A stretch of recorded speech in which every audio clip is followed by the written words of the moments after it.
mari silakan duduk. Dari mana, Fik? Dari rumah teman terus mampir ke rumah ibu. Gimana kabar kamu? Alhamdulillah baik. Kalau ibu? Alhamdulillah baik. Dengar kamu barusan masuk kuliah ya? Iya, Masuk mana? masuk UPN. Gimana kuliah kamu? Kan ini pandemi kan, masih pandemi, jadi masih daring ya? Iya, dan kuliahnya sih biasa aja. Tapi lebih enak waktu ketemu secara langsung di kuliah daring sih. Iya, ibu juga suka offline daripada daring. Kira-kira ada perlu apa ya datang kemari? Jadi gini, kan saya baru masuk kuliah kan, terus pasti kan kalau masuk kuliah kan ada kayak pemilihan BIMA, terus BEM gitu kan, UKM, ya UKM. Terus tapi aku nggak ikut semua, soalnya aku kan juga lagi kerja sih, jadi aku fokus kerja, dia nggak mikir organisasi yang ada di kuliah. Jadi aku niatnya cuma kayak ya kuliah biasa terus sambil kerja. Jadi aku tuh nggak mau kayak fokusku itu banyak terbagi, cukup kuliah sama kerja aja. Jadi kira-kira kamu sini untuk konseling sama ibu? Ya kan sih. Sebelumnya apa kamu pernah melakukan proses konseling? Belum. Ibu jelaskan dulu ya proses konseling itu apa. Jadi proses konseling itu adalah proses pemberian bantuan oleh tenaga profesional yaitu konselor itu, dan kamu sebagai konselingnya. Dimana konselor itu kan menuju suatu problem atau masalah ya. Dan konselor di sini tuh fungsinya untuk sebagai fasilitator membantu kamu dalam menyelesaikan masalah. Kemudian di dalam konseling ini tuh ada asas-asas yang perlu kita taati bersama. Yang pertama tuh ada asas kerahasiaan. Diharapkan semua yang kita bicarakan di sini nanti tidak akan dibocorkan ke pihak lain atau pihak manapun. Kemudian ada asas keterbukaan. Diharapkan kamu juga menceritakan masalah kamu secara terbuka dan tidak ada yang kamu tutup-tutupi agar masalah ini dapat terselesaikan dengan baik. Dan yang terakhir ada asas kesukarelaan. Apa sih asas kesukarelaan itu?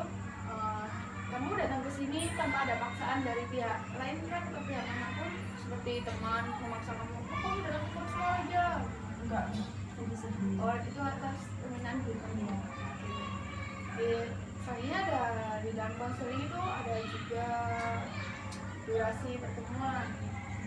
Biasanya di satu pertemuan tuh ada 30 menit sampai 45 menit. Kira-kira kita setujunya berapa?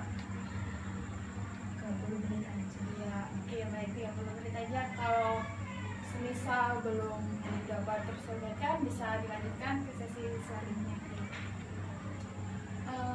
Gimana tempatnya? Apakah sudah nyaman buat kamu atau Nyaman. kurang dingin? Soalnya kan lagi musim ya sudah nyaman. Kita Mbak Vicky siap untuk melanjutkan konseling ini kira-kira? Siap. Oke, baik. Boleh Mbak Vicky ceritakan inti dari permasalahannya Mbak Vicky? Oke.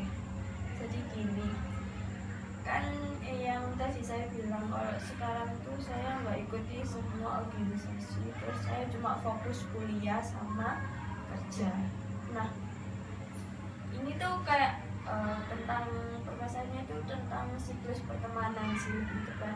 Kayak kan gara-gara kalau biasanya sih anak-anak nyebutnya itu kayak apa ya, kayak kamu tuh cuma datang waktu belajar, kalau udah pulang kayak gitu, Masih kupu-kupu. ya biasanya itu seperti kayak gitu. Tapi emang enggak, emang kayak gitu sih, cuma aku biasa aja kalau kayak dibilang kayak gitu. Soalnya aku juga sadar diri, soalnya aku cuma biasanya datang ya waktu aku emang kayak deket sama temen, kayak cecetan, iya, tanya tugas, iya, kayak gitu. Tapi aku nggak ada temen yang kayak input bener-bener temen kayak gitu, nggak kayak sering kayak misalnya kuliah ya terus malamnya main bareng, nggak ada aku temen kuliah kayak gitu. Aku cuma datang terus pembelajaran, kalau selesai kelas ya pulang, nanti sorenya kerja, jadi kayak gitu aja. Jadi aku nggak pernah menghabiskan waktu lama-lama di tempat kuliahku. Jadi kayak ke kantin pun aku jarang banget, kecuali kayak kayak jam matkul pertama sama matkul kedua itu ada jarak setengah jam, yaitu aku biasanya mampir ke kantin tapi cuma sebentar. Nah jadi permasalahan itu kan aku gak ikut semua organisasi itu.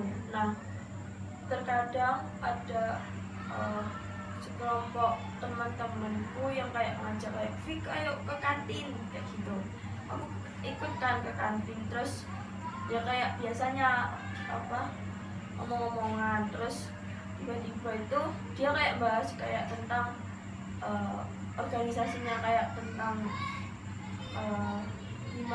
gimana, terus kadang dia mau bikin event terus bicara kayak gitu-gitu. Terus aku ngerasa kayak dianggurin, kayak semua ini tuh omong-omongan kan, aku cuma bisa lihat toh. Terus kayak aku ngerasa kayak kok aku kayak nggak dihargai ya, mesti kayak aku ada di sini tapi nggak diajak ngomong. Kayak mereka kayak seneng sama temen-temennya sendiri, soalnya mungkin karena mereka sama-sama satu organisasi, terus aku nggak ikut, jadi kayak dikacain kayak gitu. Terus aku mikir kayak ya udah, mungkin aku bukan kayak lain kali kalau diajak sama mereka mungkin aku nolak, kayak nggak usah wes kayak gitu. Timbangan aku kayak marah mangkel, kayak aku di sini tapi ngerasa kayak aku tuh nggak ada di sini kayak gitu. Kayak aku tanya ini kenapa, maksudnya kayak ini kamu bahas apa, terus dia bilang nggak usah cari tahu, diem aja, kayak lihat aja. So kayak ya kok gitu, aku wes ganti teman. Oke, baik, ibu mengerti apa yang kamu rasakan. Tadi kamu bilang merasa nggak dihargai ya? Ya Seperti apakah itu merasa nggak dihargai? Contohnya seperti apa? Kira-kira? kayak misalnya dia omong-omongan kan, terus aku kayak tanya, dia kayak omong-omongan tentang bahas si A yang ada di dalam organisasinya, kayak si A lo ternyata lo pacaran sama ini lo gitu. Terus aku tanya si A siapa, terus dia kayak kamu nggak usah ikut campur, kamu nggak perlu tahu kayak gitu. Terus kayak dan kan si A juga temen aku, meskipun kamu bilang itu siapapun, aku juga nggak akan kayak ngasih tahu kamu lo dirasani sama ini, enggak, aku nggak bilang kayak gitu. Tapi mereka kayak gitu, jadi kan kayak mereka nggak menghargai aku di situ. Kalau misalnya dia menghargai aku di situ kan harusnya kayak Bevik kamu tahu nggak ini lo gini, meskipun itu tentang masalah organisasinya, memang sih kayak aku nggak perlu tahu, cuman kan aku cuma pengen tahu oh gitu masalahnya kayak gitu toh. Maksudnya kayak nggak perlu kayak awal mulai kayak gini ya apa, nggak perlu kayak gitu. Aku cuma pengen tahu, tapi dia nggak kayak gitu. Jadi Mbak Vicky itu merasa nggak dihargai karena mereka bilang kamu nggak perlu tahu, kamu dari aja. Kira-kira nih harapan Mbak Vicky untuk mengikuti proses konseling ini tuh ada gimana? Jadi ya aku tuh datang ke sini tuh mau kayak nyelesain masalahku yang kayak gini. Harusnya tuh kayak gini tuh harusnya kayak sepele kan, kayak kalau kamu punya pemikiran dewasa kan pastinya kayak gak usah direken, kayak ya wis berteman ya berteman, mesti kayak gak dihargai nantinya juga ya wis gak apa-apa, pokoknya kita menghargai dia kayak gitu. Cuman aku mau cari solusi buat gimana cara ngilangi sifat kayak gitu, kayak ngerasa kayak aku kok kayaknya nggak ada di pembicaraan mereka ya, kayaknya mereka asik sendiri ya, kayaknya aku cuma sebatas teman diajak makan kayak gitu, tapi bukan teman di dalam percakapan kayak gitu. Terus aku kayak mungkin apa karena aku nggak pernah ikut organisasi, ikut UKM, terus aku nggak kenal dekat sama teman-teman. Aku ya tinggal sekolah pulang kerja kayak gitu terus, jadinya aku kayak jauh banget gitu sama teman aku. Mungkin aku nggak pernah iri kayak mereka, kayak jalan kayak ngajak sebelahku, misalnya aku tidak kenal siapa terus ngajak kayak ayo ke kantin, terus dia nggak ngajak aku di situ marah kayak kok gini ya, kok aku nggak diajak ya, apa aku salah ya, aku karena nggak ikut organisasi terus aku kayak dikucilin kayak gitu. Terus aku kan kayak merasa kayak ya kok kayak gini kabeh, aku kayak ya misalnya aku cari temen, aku mesti kayak nggak cuma itu aja sih, mesti yang ngajak aku kayak ke kantin ada teman yang lain ya, selain mereka kan ada, cuma ya gitu sama aja. Nanti kalau ada masalah atau pembicaraan yang mereka tahu itu nggak mau ngasih tahu aku kan. Kalau mereka nggak mau ngasih tahu kan aku mikirnya kayak apa, jangan-jangan dia yang dimaksud mereka itu aku ya, mesti kayak aku mikir kayak gini, mungkin dia niatnya kayak dia kayak nyindir halus kayak di depan aku nyindir aku merasa kayak apa mas aku kadang-kadang dia itu kayak gini, ada anak loh mesti kayak kuliah langsung pulang aku kayak aku tahu itu kayak kok mesti kok gini ya teman-temanku, mesti kayak terus aku dari situ kayak oke, mungkin mereka duduk kayak teman-temanku, terus kalau apa punya teman. Jadi di sana itu aku merasa sendiri dari awal masuk itu, merasa sendiri soalnya kan aku juga nggak ikut apa-apa, kenal cuma kayak sebatas banget jam berapa, terus tugasnya apa aja, nggak sekedar kayak gitu, nggak kayak include kayak yuk main kemana, enggak. Soalnya memang sih mereka ngajak aku, cuman aku sendiri sih kayak nggak, wis aku kerja kayak gitu. Jadi aku kayak aku sendiri itu sadar diri kalau misalnya aku diajak kemana pun aku mesti kayak nggak wis kayak gitu. Soalnya aku sendiri males, aku sendiri kayak misalnya diajak main, yuk main ke sana, kayak cak main mending kerja kayak gitu, kayak mending ngapain daripada main, kayak tidur. Aku lebih suka tidur, kayak maka dari itu kayak mungkin teman-teman aku malas main sama aku soalnya gitu, kalau diajak nggak mau. Tapi ya emang gitu. Terus sekarang baru sadar kalau misalnya kayak gitu tuh bakal gini jalan teman-teman. Jadi Mbak Vicky tuh merasa sendiri kan, saya sendiri nggak punya teman. Itu kan teman kelasnya doang aja. Iya, teman kelas. Apa Mbak Vicky nggak pernah mencoba untuk berkenalan dengan teman kelas lain atau prodi lain mungkin? Enggak, soalnya teman kelas sendiri pun kenal enggak kayak gitu, apalagi kelas lain yang jarang ketemu.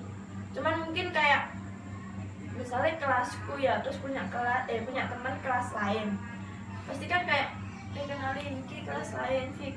Aku cuma sebatas kayak oh iya kenalan gitu aja, tapi enggak jajetan. Kalau itu cuma kenal nama toh. Ya temen. Kira-kira kalau ibu boleh tahu, alasan kamu tidak mengikuti organisasi selain kamu bekerja kan ada waktu seenggaknya juga di Sabtu atau Minggu, kenapa kamu nggak ikut? Ya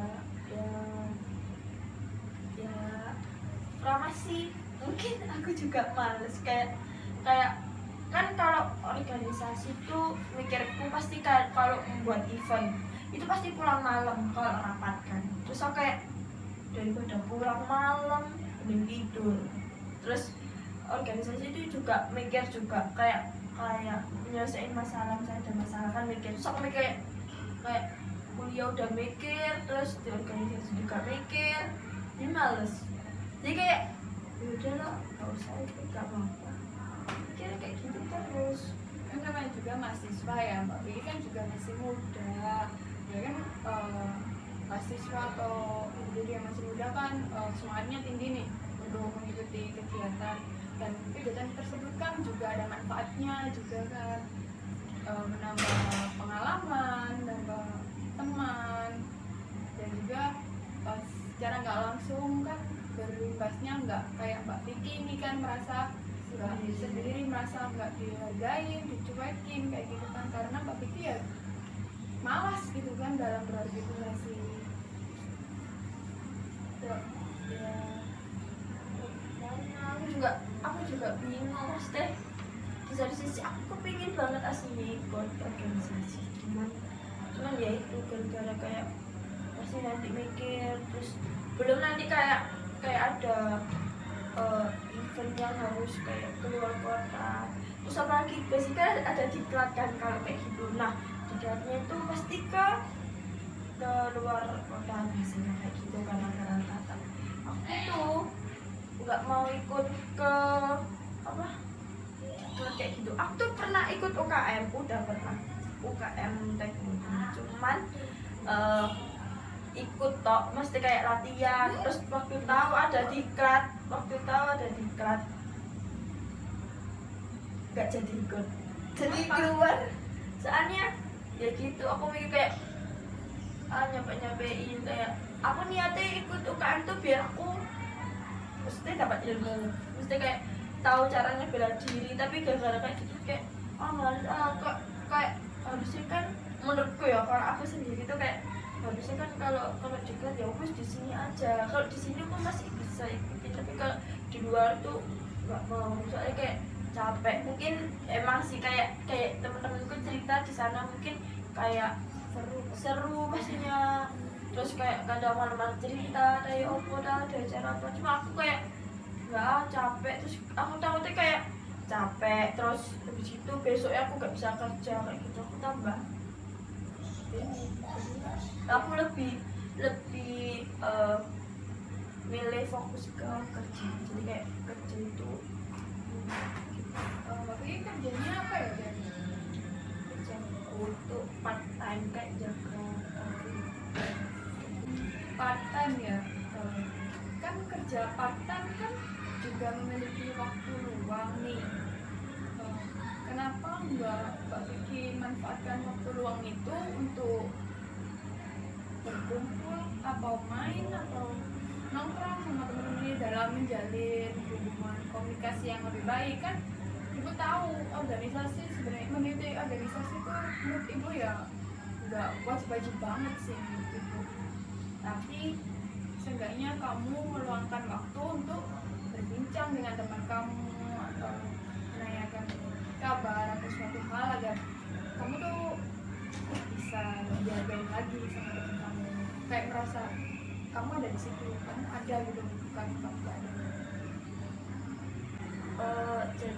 Emang sih mesti part time ku ada waktu luang, kayak aku kuliah pun mungkin sampai sore jam 3, terus aku kerja mungkin mulai biasanya aku mulai jam 6, jam 7, jam 6 sampai jam 10.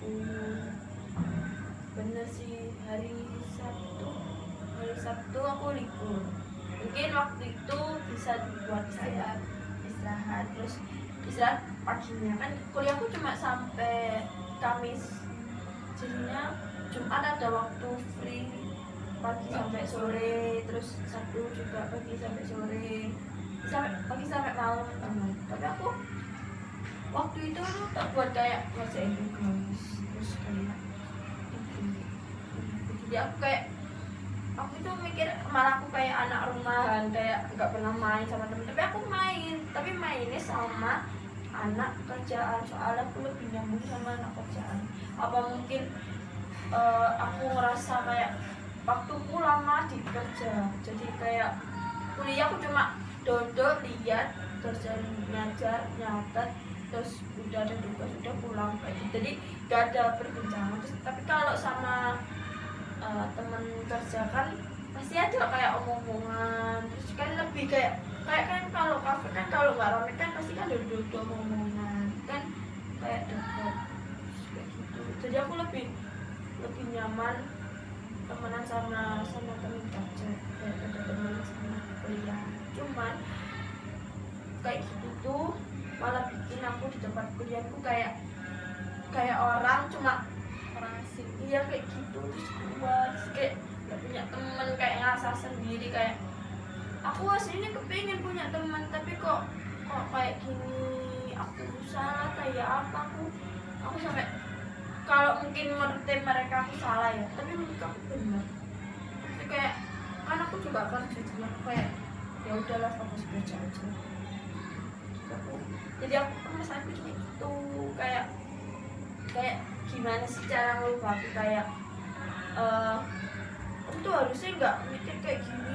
Aku udah kayak coba mikir nggak kayak gitu, kayak kamu tuh harus kayak ngeluarin waktu udah kayak gitu, tapi tetap aja kayak aku ngerasa mereka misalnya aku ngulangin waktu ya ngomong terus mereka kayak kamu nggak gini sampai teruslah itu nggak situ. Kalau sama teman kerja kan beda, kayak omongan apa tuh aku tahu kayak gitu. Terus teman kayak Oh, jadi Mbak Vicky tuh kurang membuka diri kepada teman-temannya Mbak Vicky nih. Karena kan Mbak Vicky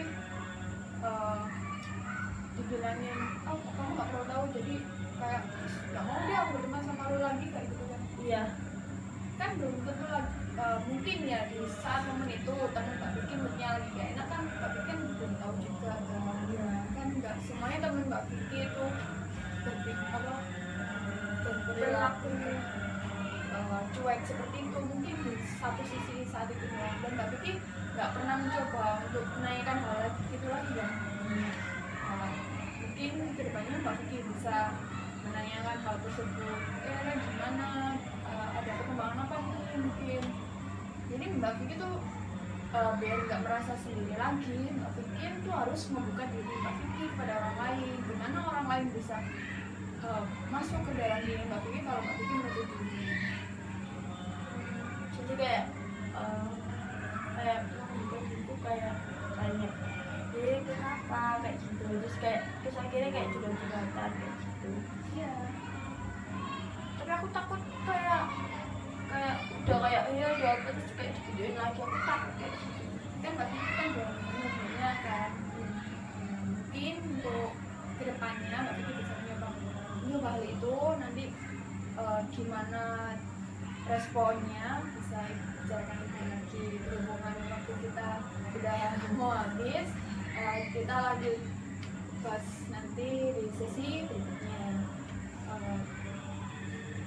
Mbak Vicky bisa hubungin kapan aja. Punya apa lagi Ibu kan? Ya punya. Jadi cuma itu aja. Ya, mungkin aku bakal nyoba kayak